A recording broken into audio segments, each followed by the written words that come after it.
Last time on Lawful Stupid. Welcome back to Goron. We welcome you to Agos, the new frontier of Goron. Our new heroes find themselves feet first on floating docks. Brother? Kato! You've upgraded, it appears. Yeah, my dude, I gotta have a way to make money in the new world. Very cool. And what about you, little sprout? How have you been? Just dandy. You guys want to hop on the old wagon and we'll get her rolling? Following that big road down the way, that's towards Prinith, right? Path to Prinith, yep. It's a dangerous place. If you're not equipped to fight, I would find someone who is. Oh no, I have my brother here. Look how strong he is. You pack up, and then you guys head out, right? Yeah. After about 5 hours, you can see out in the distance a good stretch of darkness, and then you can see as your torches pick up again, but you don't know how deep that darkness is. You hear in the distance a deep, guttural roar.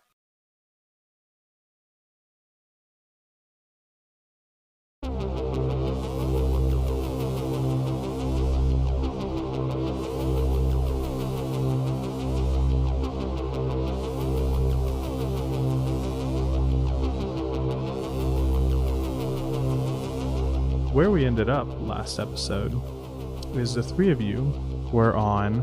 Do you have a name? Yes, you do. You're on the Panda Express. And you were just pulling out of this darkened area from where these azure torches had went out. And you heard this roar, this guttural roar.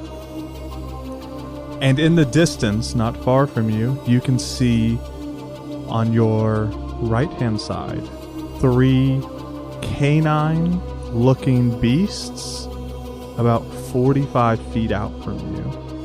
And they're turning and heading your direction. What do you want to do?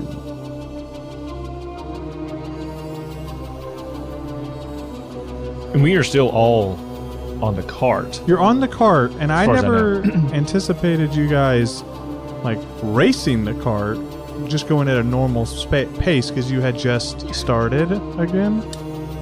Yeah, I'm how far away are we from the nearest torch? You guys are a good 5 feet from light again. It's not much at all. Like, okay, because you had already moved some distance before they caught on to you. Interesting. And we all see this, correct? This is like us as a collective group. Notice these. Yeah. Okay. Cool. I'm going to cast Dissonant Whispers, just used by Fan. You're just gonna strike? Spook them out. The little wolf pups things? Yeah. I don't know what they are. Hey, Avon, They're growling at us while we're here. Do you know how big a wolf is? They're probably huge. Yeah, they're like 7 foot tall on all fours, just so you know. So, little Dwayne? wolf pup. Mm-hmm. Would now be a good opportunity to make a pucker check? What do you call those rolls? I like it. It's pucker check. That is the unofficial term, which is the pucker check. It is what we called it was a savagery check or something like that. A ferocity check. A ferocity check. You want to talk about that, Dwayne? Yeah, so in this it? campaign, we are bringing to light a little custom mechanic. And it's not that complicated. The all too overlooked survival check, we are going to use, and we're going to call it for funsies, a ferocity check. And they're going to be able to make a survival roll to be able to assess these unknown creatures and determine how deadly they are to them. Or, you know, should we run? Is this a oh shit moment? Is this a tough moment? Or what is their general feel? So, Okay. Crew, if you would like to roll a ferocity check, you may.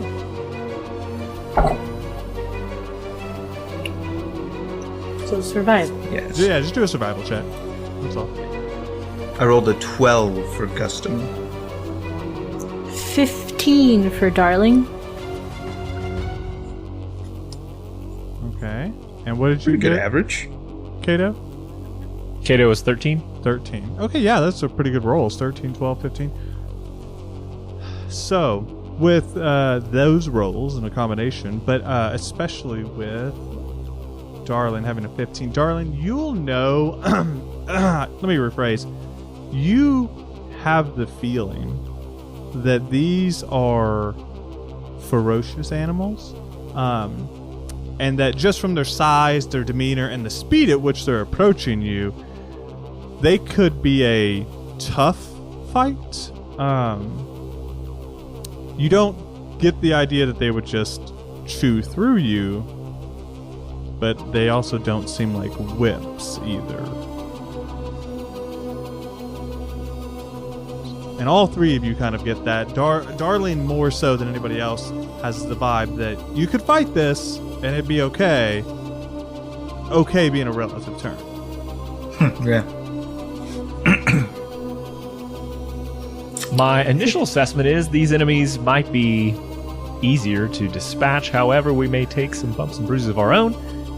I suggest we either all attack at once and show we are not afraid, or continue through very fast.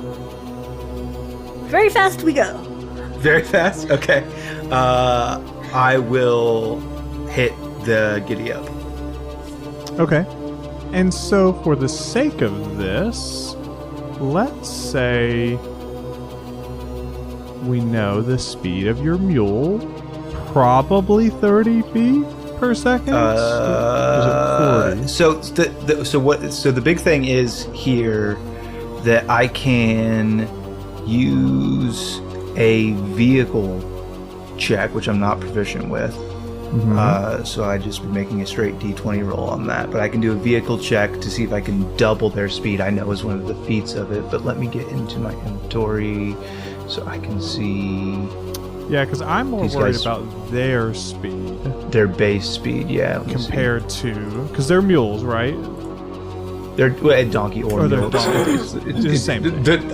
Yeah, they're the same thing. They're 40 feet. Okay. 40 feet. Perfect. Yeah. Excellent. This could work in your favor. So I will say you can roll a vehicle proficiency check to let's see how well this goes, right? Because they're going to need to do more than 40 feet per second to outrun these guys. Yeah, so I can attempt to get them to double their speed because they can't just freely dash because they have a cart. I rolled a 13. Okay. Here's what we're going to do, because I like the 13. I think that's good enough. They stop. Yeah, no, with the 13, they stop. Yep. They're busy being donkeys. So what I'm going to say is we're going to take this into narrative combat. Woo! So, if you're not familiar with the rules of narrative combat, it is a system that Shane largely came up with. And it's designed to take the meat, the crunch out of scenarios, right? And so essentially what will happen, and Shane, feel free to correct me if I'm remembering these rules wrong. Go nuts. You basically are going to have your mind, body, and heart scores. And in this, you're going to say, I want to do this thing. And then you're going to make a case for what you want to do, potentially use some of your character resources to do that. And then you're going to go back and forth. And it is less about the idea of I want to use my action to do this type of damage as much as it is I want to do this type of thing. Because otherwise it just feels like a weird version of combat, right? So it's like, oh, I want to throw a barrel of rice out of the back of this thing to try and slow them down. Don't know why you do rice, but you could, right? The idea is that it is more fluid. And just from the idea that, Darling, you see them first. Yeah, Darling, since you'll see them first, because Shane, I'm going to say that you don't go first. Not that you lose a turn or anything, but you use your vehicle proficiency check to mush sugar and spice along. And so it is important to note that as you do that, these three large canine looking beasts almost come parallel. They're behind you, but they're not running on the cobblestone or in the light or in the direct light. They're in the dimmer light, so you can see them, but they are running parallel, chasing you and snarling. Darling, what would you like to do?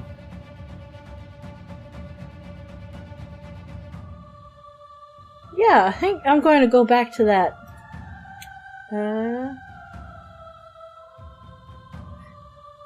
Actually, no, it's only one creature of my choice. I'm not going back to my spell. There's 3 of them.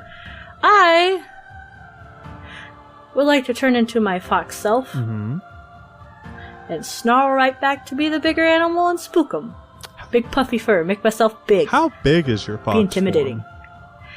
All I know is, I think I count as a medium-sized creature. Okay. So you could be pretty big.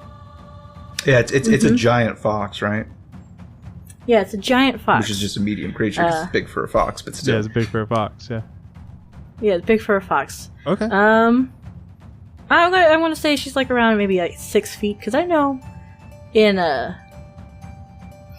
animal world they tend to be smaller than wolves, but pretty big Giant for her. 6 feet. Giant fox. Giant fox. So I will say, yeah, absolutely. You just want to be up on the cart and just kind of. What is your goal? I'm up on the cart. Yeah. What is your goal? Are you roaring? Like, what is your strategy here to try and dissuade them from striking? Be big and puffy. Growling, snarling teeth, just like making the big ol' grr sounds. So I could see this as either heart or body, right? Because you could either use your physique or use your heart to kind of like growl, roar to play it up. So I'll let you determine what score you want to use, and then we have to set an impact. And the goal here is to deter them from chasing you through your giant fox reverie. Yeah, this is my territory. Get the fuck out. So I think your impact is medium. Let me go double check my values that I'm allowed to use to DM. Go right on ahead, walk me through it, because man oh man, I like learning this thing every time we use it. Yeah, we haven't used it enough to really like be super. Yeah, I think we have low, medium, and high. We don't really specify in this document, what your impact would be. Shane, feel free to correct me. That's 100% DM discretion based on the scenario. Just how impactful would it be? Yeah, I think you could have a medium impact, right? Because they don't necessarily they haven't necessarily seen one of you. You have to remember that street goes both ways. I am also blue, and I know in general nature blue tends to be a very poisonous color. So, don't know how this world works. But I do. This is Avon knowledge. I do. So let's have your roll. Are you doing heart or body? I'm going to do heart. I figured as much. So why just don't you roll me that 1d6? D6? Yes, ma'am.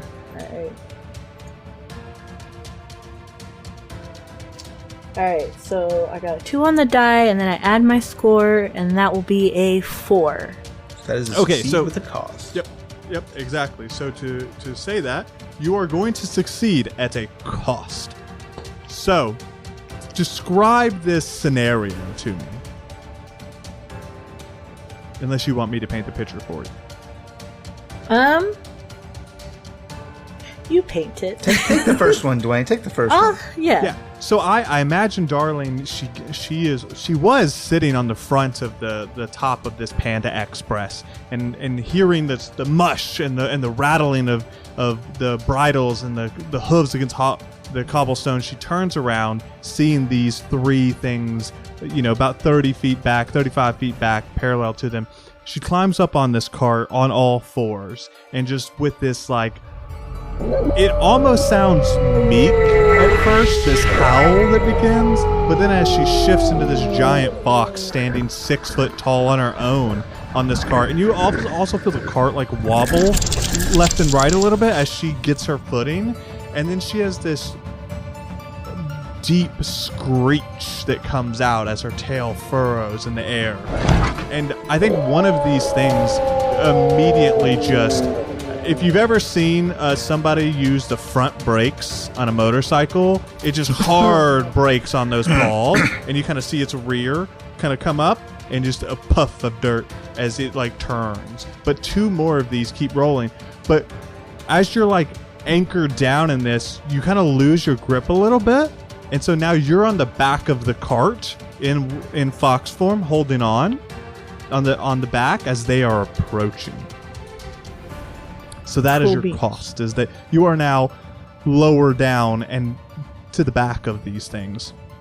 And so what one of them will do is they are actually going to... So, Kato, what are you doing? Because I will say it's important for me for this story. I know that Gustum is driving. So, Kato, what are you doing? I'm going to hop down.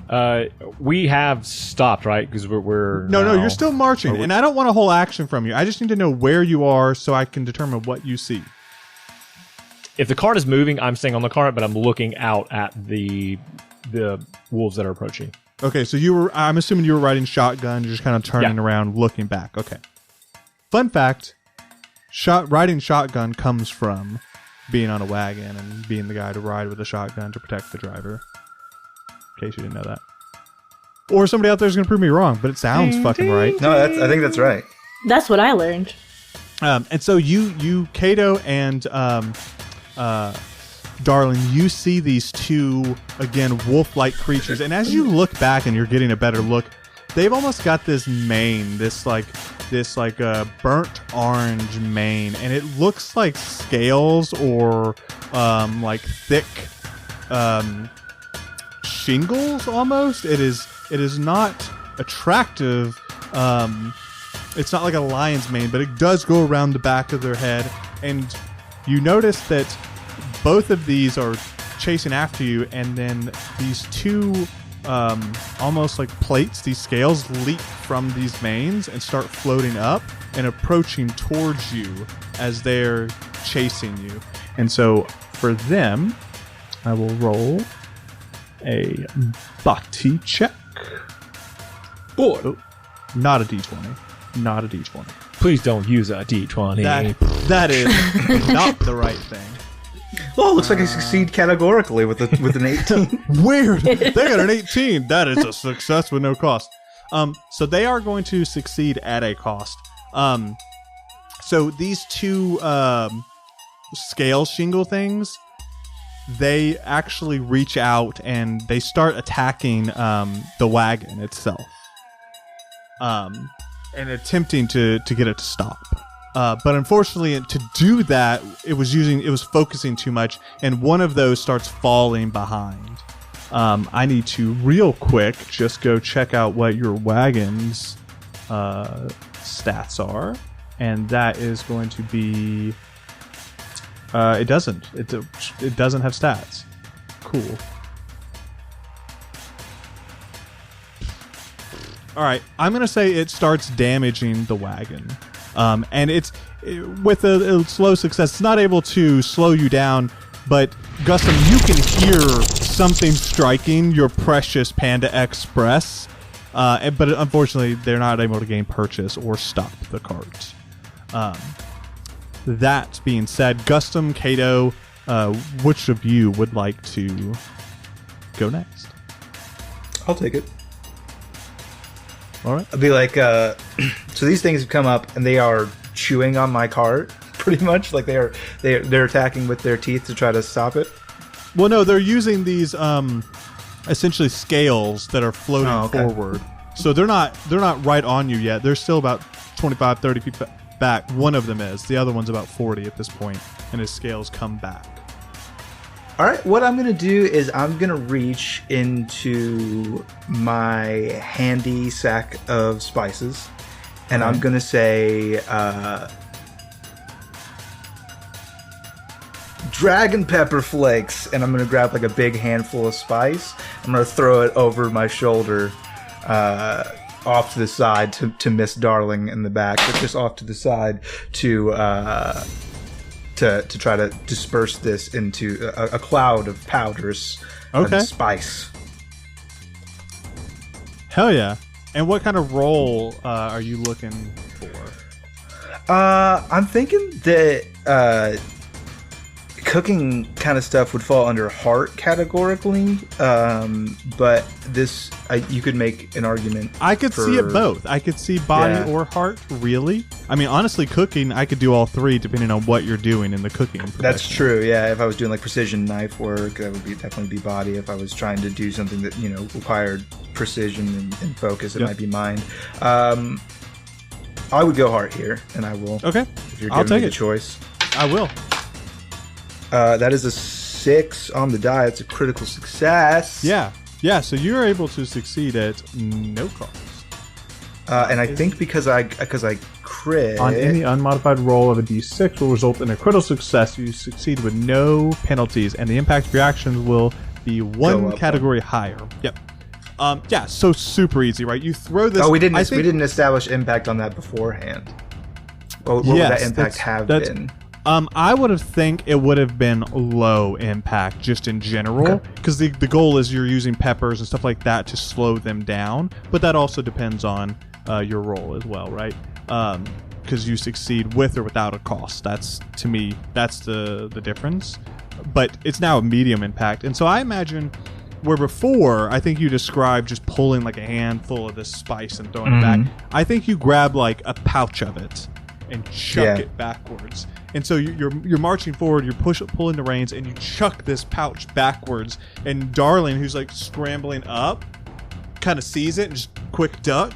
And the like wolf-like creature that's behind you is chasing. It just big old snarl open, roaring, and just mouthfuls this pouch and chomps down. And you hear this. And it just drops kind of back, and now you're being chased by the one who's still too eager. Spicy for you, wolf, bro. Okay, now it's up to that wolf's turn, and Shane, do me a favor and roll another vehicle proficiency check to see how well Sugar and Spice are doing with their current rate of speed. Let's go. As a 3, sir. Not great. So Sugar and Spice were animals not meant for the long haul, as it were, at high speed. And they're not at high speed. Yeah, they're made for trudging long distances, not sprinting at all. Yeah, they are not high speed animals for long distances. They have done you a service. However, they are no longer able to keep you away from this monster, and so. It is this monster's turn, and I think something different happens. I think it leaps atop the cart, and I think we roll for initiative. And so we're gonna fight one of these guys on a rolling cart. Hell yeah! Devin's making faces like he's prepared for this.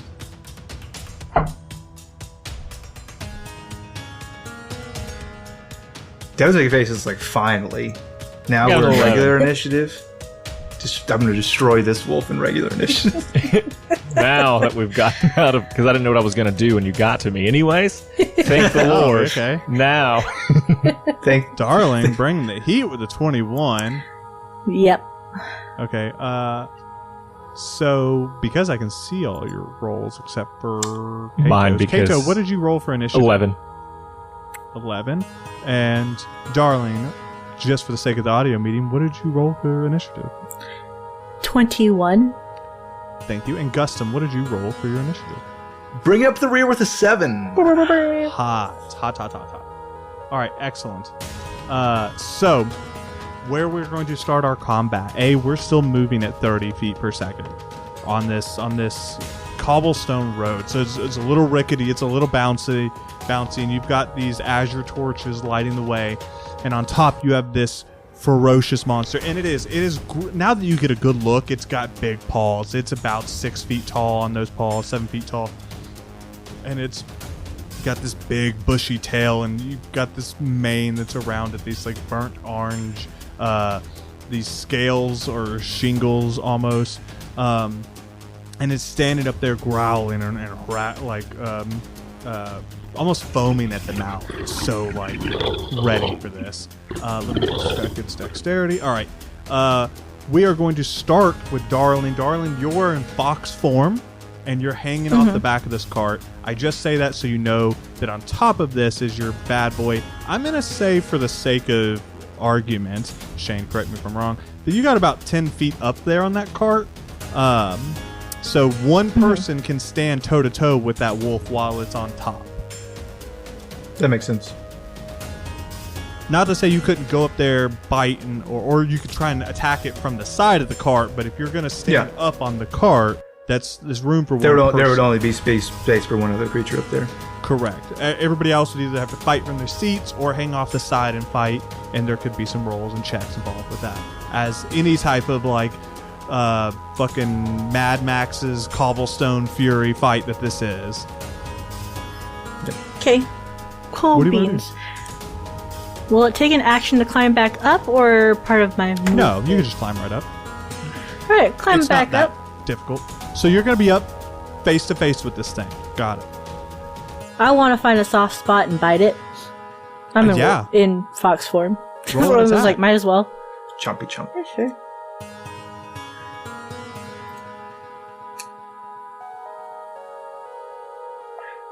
How does this work? Well, I'm just going to do it this way.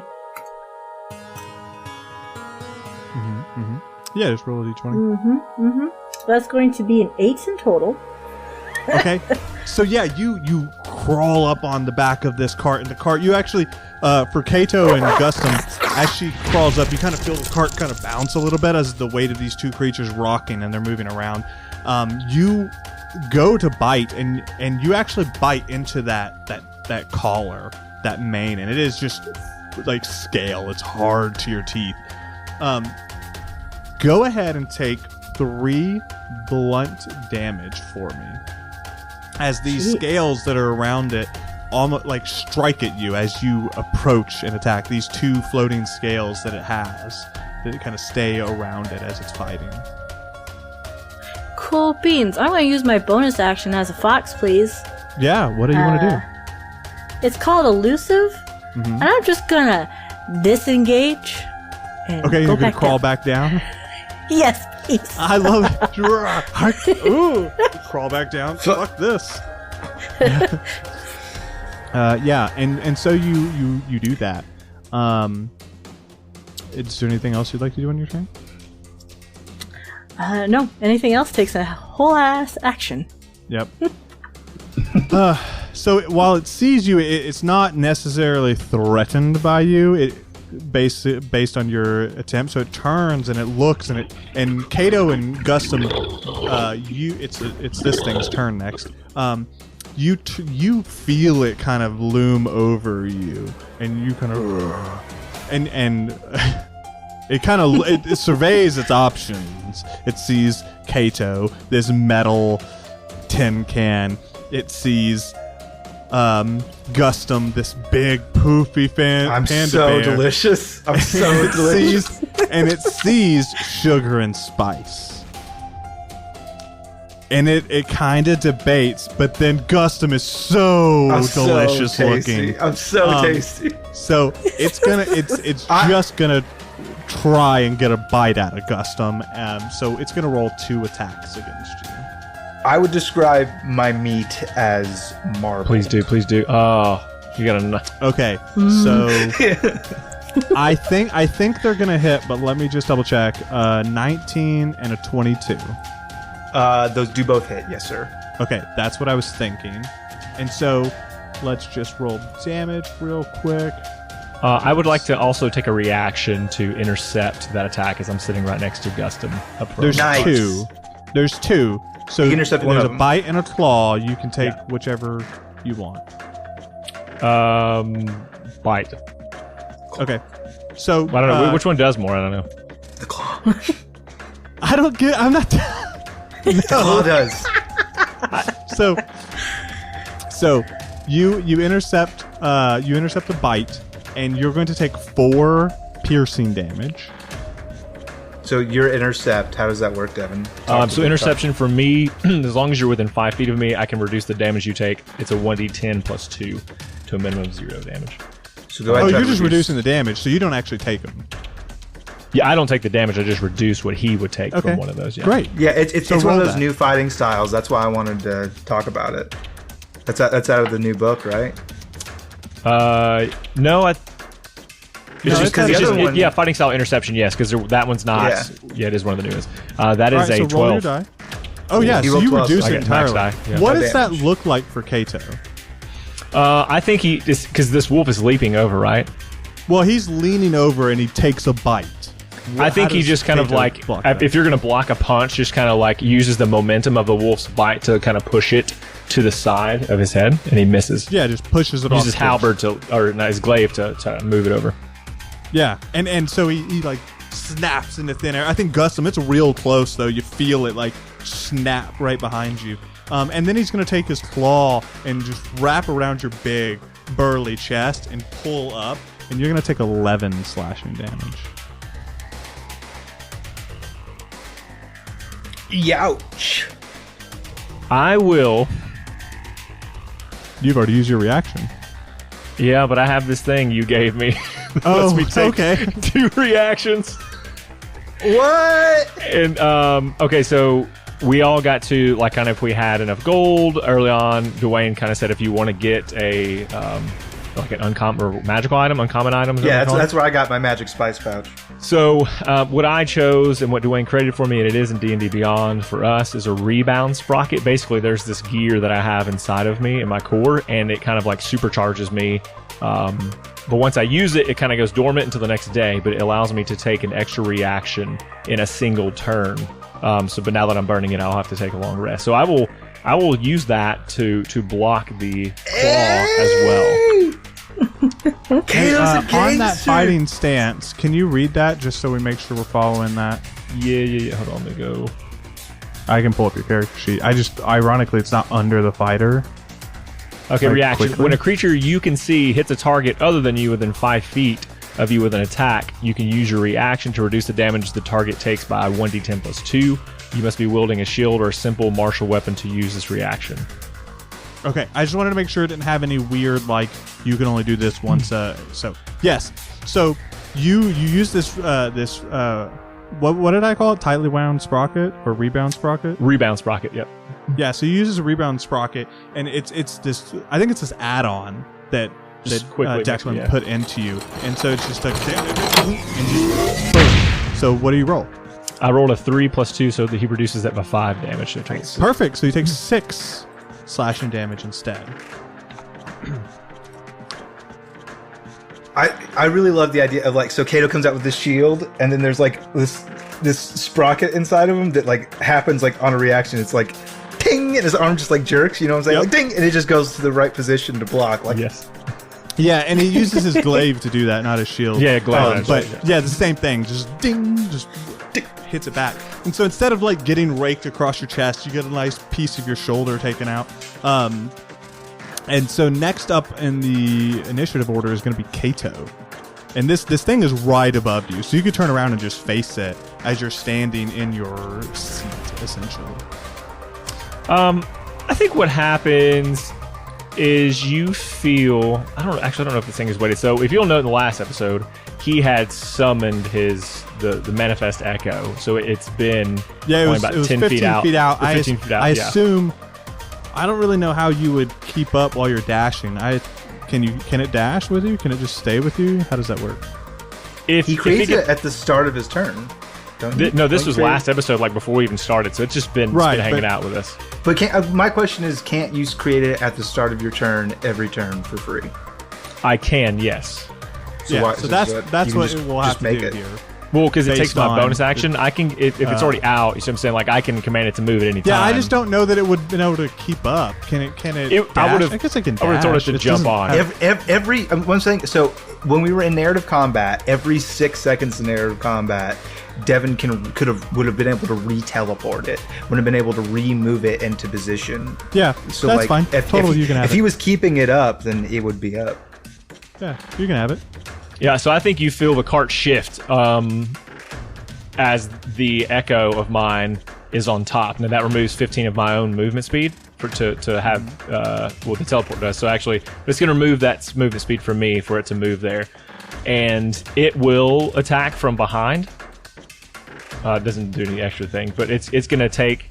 The reason I can do that is because I can use my attack action for myself or my echo. Correct. Okay. So you're just going to attack with your echo. Yeah, I'm going to attempt to attack anyway. So that is it's a crit. Yeah, Nice. it's going to hit. So that is a 1d10 plus 3.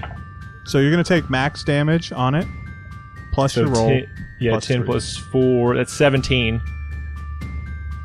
And then I will use a bonus action, which is my pull-on master, from me. It's coming from Kato himself to strike the front side, or attempt to. Okay, so let's process that first thing.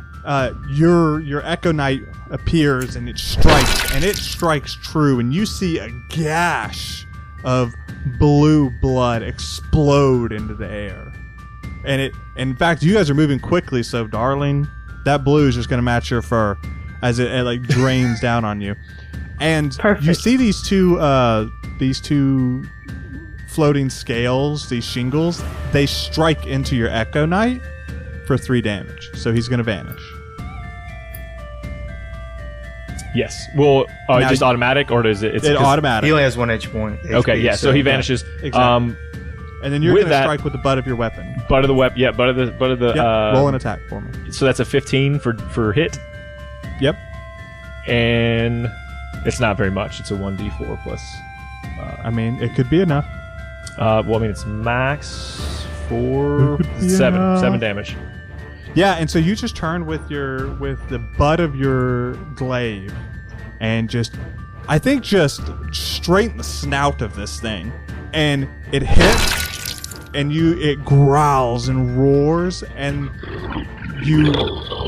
it's almost like it was a delayed effect. It roars, and then it just drops lifeless to the top of the cart, and you feel the whole cart kind of shake because this thing is a couple 100 pounds.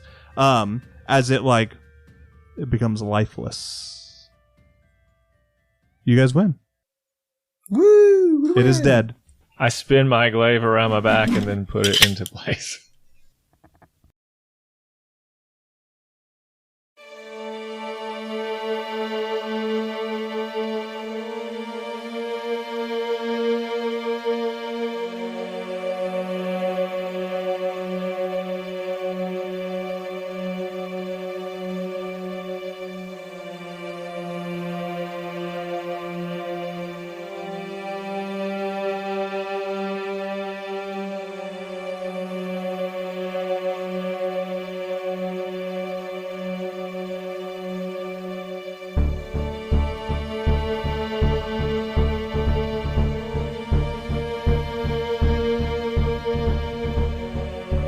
So now that the combat is over, do you stop the cart to assess? Do you keep moving? What are you doing now? I'm going to say... Kato, nice job. You want to take the reins for a second, bro? Actually, brother, I'd like to study the specimen for further use to determine if we can somehow salvage the parts, perhaps. Fantastic. All right. I like the way you think. I haven't eaten today, really. Well, I mean, some hot cakes. Well, and some potato cakes. Well, anyway. I will. Yeah. I will field dress the beast and allow you to cook it however you see fit. Hell yeah. So, this is a mechanic that or not a mechanic, a situation that will come up quite often, I believe. Mm-hmm. I'm going to give you the choice because you have 1 corpse. You may carve this thing up, and we can roll on the treasure table to give you money, or you may carve it up and turn it into parts for Shane to use to either potentially make money or to fuel his stuff. But I will either say you can make it into parts that you just will sell or parts that you will cook and use. Because I think those are different types of cutting. Are there circumstances in which there are larger beasts that we would be able to do both from? Absolutely. Okay. And Cool. if there were multiple, I wouldn't even worry about this. But you guys dwindled it down to one. We got one. You got one shot. And none of you guys are excellent taxidermists or anything like that, right? I actually, am you insanely would be. You skilled would be. with a knife. Yeah, you would be actually. I was going to say, my bust. Gustum would be insanely good. But since Kato is doing it, not exactly his specialty of field dressing. So, Well, Kato, would you prefer money my question is, or animal parts? I also, in the course of this, want to study, because we haven't run any of these creatures before. Is that correct? Correct, you have not. I would like to You have know, the next time we fight these things, do the plates come off at certain places? Like, what information can I glean from the fight we had with it, knowing that, like, those plates that came off and shot at us, did they replace? Are they just soft spots now? In the, in the Yeah. armor it had around its neck? Yeah, I'm happy to do that. And I don't even think for this it's a different role, because there will be parts where if you want to learn something about the beast, we'll do an investigation roll. But with as simplistic as these monsters are, I can give you some of that information just by you cutting them up and having a close encounter. Well, and I think another question to help me determine if we do this for money or for parts is, Yes. we will have to have rations. Well, they'll have to have rations, because I don't eat them, but they'll have to have rations to survive. I have So- so many. I have a whole food truck, dude. I've spent so much gold ahead of time on rations. We're good. The only other thing that you guys as a party should consider is that Mr. Blue Mage can, if he eats these things, can take their abilities potentially. And I have no powers right now. My whole level 3 feature is going to waste because I haven't eaten anything yet. I'd like to, I don't know, play that out. I would ask. I would say, darling, would you even eat this, as it appears to be from the same familial ties as you? Well, I think she'll be up on the cart sniffing it, for one thing, because I feel like you can get a good figure about how something smells and whether or not you want to eat it. That's up to you. Like, if you want to eat it, you tell me. I mean, it's not rancor by any means. The meat wouldn't be super appealing. It is a carnivore, presumably. Typically, they don't have the most delicious meat. Yep. It would not be like, oh, how succulent, this delicious wolf. Yeah, it's not like a deer where you got some nice, it's juicy parts. It's more muscle than anything else. It's not dressed yet, so right now it's just a corpse. Yep. I'm just trying to figure out, like, I wonder what, like, anything I should be aware of, and she'll turn back to her normal self because, for reasons.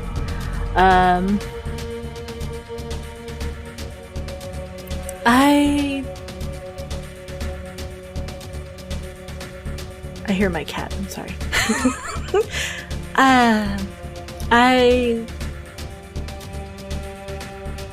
I suppose if that's like one of the only things, and if there's more than just rations in the cart, that would probably be more tasty than other things. Excellent. But perhaps, yeah, we should keep it. Gus, any tips on how I should prepare this beast? What do you mean, my guy? You cut it into it should have pretty described cuts. What's up? Do man? you have use of the pelt? No, man. I'm just trying to eat it. I want the fur. Excellent. I will ensure that I separate the meat from the fur in a pleasurable manner. Darling will keep it clean. She's got prestidigitation. There's probably blood all over her and the cart. It's just like there's like a whole like prep counter like How would you go use inside it? I wouldn't of the like cart. I would start like right here. but Like you would have to stop, right? Unless you're gonna like We pull already it stopped. down. No. Oh, did you stop? Okay, I didn't hear that. It was in character in dialogue. I was like, "Yeah, halt!" Oh, Yeah. my bust. My bust. So Oh. you stopped the car. Absolutely. You didn't hear the yaw halt? Yeah, I mean, I thought I couldn't be more clear. Didn't connect it. I'm trying to like all these mechanics I got to like work through to make. You have been through the ringer so far. It's been a lot. No, that's fine. For so you bring it down, and you pull it down, and you pull it onto this counter that slides out. Right? Is that the one you're talking about? And so you're going to dress this thing. And why don't you tell me your goal? Right? And let me describe this creature one more time physically. It is wolf-like. That it's on all fours. It's got these big paws and claws, big jowls, right? And it's got this big mane of like scales and shingles. It is, like I said, it is not attractive. It's like burnt orange, but you can tell it's tough.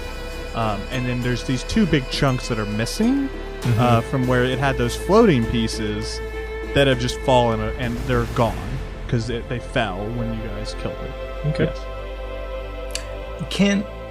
Just to be clear, could I have, like... You said we had to make a decision if we're going to get this thing for, like, food or for, like, parts for, like, money and stuff. Can I just save, like, enough for a meal? Like, a wolf cutlet? And then, like, I don't need to sell wolf tacos out of the shop. I don't need, like, absolutely. A big supply of meat. At any point, if you're just trying to get a couple meals... just a couple, then I don't really care, right? But if you're trying to get the pelt, if you're trying to get parts off the animal, like for specific things that you guys want to craft gear or try to do stuff like that, then you have to be more precise in what you're doing. I got you. It occurred to me as he was going to process this. I was like, oh, Dwayne thinks I want like a lot of wolf. No, I'm just trying to get a snack. Yeah, and correct me if I'm wrong, you have to eat this over and over again to keep getting those same traits.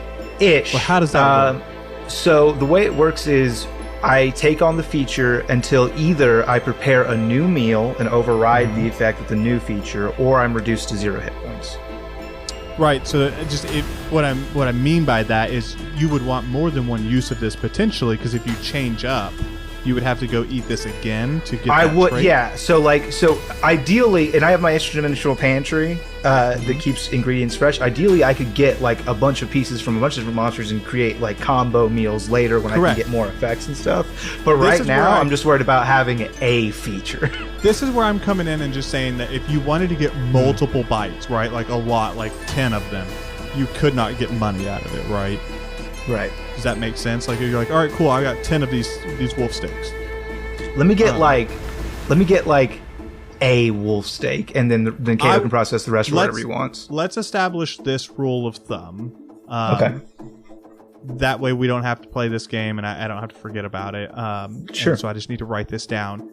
Going forward, on all medium-sized creatures, you can take 2 meals from without impacting anything. Without impacting like the treasure or anything else. Okay. You can take 2 meals. If it is a large creature, I will say that is doubled to 4. So medium is 2, large is 4. You just want to double at each size category for ease? I was gonna say that gets a little silly. It really big though. I was gonna say that that past large is going to be a maximum of your wisdom modifier. For free, wisdom modifier plus proficiency. Yeah, fuck it. Because if you kill something that big, it's that big. Yeah, it's not gonna happen a lot. Yeah, because that's gonna be giant and huge and stuff like that, and that's gonna be a fight. So, and this is assuming you don't pull treasure from it. And let's talk about that real quick because the first couple episodes we're gonna have some crunchiness as I'm setting up this campaign. When you guys kill things, we will be doing treasure tables, so you can find random items, potions, all that kind of nonsense. But when I say like meat and parts to sell, one of the treasure tables that you get is like, oh, you just get gold and coin. That's fucking stupid. Like the wolves aren't gonna have that, or like creatures aren't gonna have that. But you can take those parts, and when you go in town, you can exchange that for money pretty much anywhere, right? So we don't have to pretend that these monsters have coins on them. Right. So. Wolves don't carry coins in a coin purse? In a prison wallet? No. Oh, okay. Nope. But they do carry potions sometimes. They do carry potions sometimes in their prison wallet. Cool. So I will meticulously peel off these, like the scaly things around their neck, then cut the fur away from the meat, then section portions of meat, and then the carcass. I'm gonna throw it out the back. So are you going for the gold, or are you going for? We're going for the gold, more it seems. With knowing that we're going to keep a couple cutlets back. Yep. So you do. You take this time, and I'm not going to meticulously paint a picture of you field dressing something. Please We got enough. So you field dress. We got enough. And Devin, I will say what you notice of this thing is that you know that those two shingles that no longer are on it, right? You can kind of see these like indents, these imperfect spots where these shingles were there. You know that those were like a part of it somehow, and that, you know, when you were attacking it, they were it was defending itself with these. Okay. Shane will eventually get the stat block, and I'll put it up on Patreon and stuff like that, so you guys can go see it. Cool. Because Shane will need it for his character. And so you're able to do that. Shane, you can add and so let's talk about another thing of this campaign. Some creatures you come across will be unnamed, and you guys will be forced to name it. That said, this is not one of them. This is a pretty common one for everyone else around. Shane, for the concept of your inventory, but not necessarily your character's knowledge, these are called shunters. Shunter. So you have 2 pieces of their meat. Got it. And I will get you their stat blocks. And I can send you the rough notes. I don't have a pretty one for Patreon, but I have my notes I can send to you. Yeah, that'd be great. At your convenience. Pleasure. Perfect. And so, as you carve it up, I think you guys are... Tell me what you want to do next. Do you want to get back on the road to move along? Or what's the situation? I think you guys just hear Gus's stomach growling from his place in the driver's seat, just like drooling, like, I'm gonna eat something new. I'm gonna eat new food. Darling over here, like cleaning up the cart and all the blood over here, just like gross, gross, gross, gross. Magic. Just sparkles wash over the cart as the blood disappears. Or blue flame, perhaps. Yeah. Ooh, love that. Blue flaming magic. Yep. We all good to go, my dude? Everything has been cleaned up. Darling has done a wonderful job helping me, and I think we can move on. So I think Kato slides the preparation rack back into the Panda Express and climbs back up into the shotgun, and there's a gentle rap of the reins against sugar and spice. And as hoof meets cobblestone, you hear the sound of thunder break above you, and it begins to rain. And that's where we're going to end the episode. Smooth. Thanks for listening. Again, we will not be doing our whole tirade of shout outs, sponsors, and just plugging our shit. We'll have that done automatically. However, we do need to do a roll for humanity, and we are one shy from last episode. So Shane, will you please do a roll for humanity for me ×2 and talk about our charity real quick, because that is still a thing to do. Yeah, so for this month we're going to be doing Operation Comics Relief, which is a really cool organization. They send comics to service members, soldiers, Marines, seamen, airmen, spacemen. I don't know if they're spacemen yet, but they send comics to all those guys downrange, so they have comics to read, because sometimes, I'm sure Devin will attest, the greatest enemy sometimes is boredom. But yeah, this is going to be a great service for them. I rolled a 19 for my first roll, and then for my second roll, A 15. Dang. So a 19 and a 15. Dang! That is Very nice. a whole lot. What a strong start. That's a whole lot of money for Steven. A whole lot That's of a lot of calories. pesos, you know? Cool. Hey, so what we're going to do here, because every campaign except for campaign 1 had a bit at the end. Some better than others. This one may not be that great. Purple, That two of them. said, here's what we're going to do. Because I think the sheeple and the good and bad juxtaposition of life is important, and I think one thing that we don't do enough in this podcast is provide insight and wisdom. So what I'm going to do every episode, at the end of every episode, is I'm going to give you guys a quote, and I want you to elaborate on that quote, whether that is the truth behind it, whether that is what it really means, the downsides, the good, bad. You guys can pick your hole, where you fall into that, right? Yeah, you can pick a hole, Devin. You just pick a hole and you go You for don't it. have to tell me twice. You pick your role in this, and then we'll find some consistency. Far be it from me to pigeonhole. So while you think on that, I'm going to give you our first quote. Is everybody ready? Is the name of this bit going to be Holy Scriptures? It is now. It is now. Just write that down for editorial. Okay, I don't like it. perfect. So Okay, Devin doesn't like it. No, keep going. it is better to remain silent at the risk of being thought a fool than to talk and remove all doubt of it. And this is from Maurice Confucius. Switzer. Oh.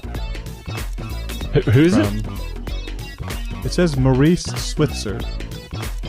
I trust the internet, whatever that means. I would have guessed Thomas Paine, but I don't know anything. Would you let me elaborate? Yes, please elaborate. Why don't you take it? I was once at a dining out, which folks in the military know is like a big fancy party. You have to put on your dress uniform and you go, and everybody drinks way too much, and you're there with your bosses, and it's weird. I got way too drunk, way too fast. I'm a child. I'm 19. I'm not even supposed to be drinking. And I'm sat at the table with all the commanders, all the important people. For whatever reason, it's just me and all the people. And eventually one of my bosses turns to me and goes, "Why aren't you saying anything, Shane? Why aren't you talking? You're usually so funny and talkative. Why aren't you chatting up?" I said, "Well, Sergeant, better to keep quiet and make everybody wonder whether or not I'm too drunk than to open my mouth and remove all doubt." It's a real story. That's the thing that happened. And I always think of that when I think of that quote. It works for more than one thing. Devin? The hole that I got from that was Shane's mouth hole. That's all for me. Sorry. I think I What did found you my say? bit. It broke up. That's it. I'm going to point out the He's- holes in every story. They'll be like, "Oh, is he trying to prove this story false?" No, he's just trying to find his way. So far, it's just the mouth hole. Shane's mouth hole. Shane's mouth. Okay. Avon, how would you like to approach this quote? Well, for one thing, I would like you to repeat it again. Yeah, Slower. absolutely. Sexier. Slower. It is Slower, better to please. remain silent at the risk of being thought a fool than to talk and remove all doubt of it. Slower. I think my little bet is going to be, I don't know, positive vibes. Somehow, I'm not sure. I'll figure it out. Well, I got several episodes. Yeah, you He got was time. just gonna take this one to ruminate. She was just trying to buy time. She's every episode she's gonna go, "Can you Can I thank Avon, I everybody really- for participating in the bit? Yeah, No, please. it's I appreciate it. I thought Avon was going to say, I appreciate the positivity of it, and just if you remove the doubt, maybe you should speak up, maybe you should be a part of it, and don't just assume everything is negative. So that's okay. Hey, that's the whole point of throwing a bit on you guys. I told you it would be you wonky and weird. assumed too much. You didn't let me finish talking. You were just like, Oh. I'm on it. Rude as fuck. Oh, Fair enough. Damn. Let's hear it now. No, I was gonna say that people should speak up. Staying silent, like, sure, but you won't know my thoughts if I don't say nothing. And I spoke up. Thank you very much. It's true, and if we don't have conversations, we'll never find common ground. That being said, we love you. We love you. We love you. We love you. Bye. Bye. Bye.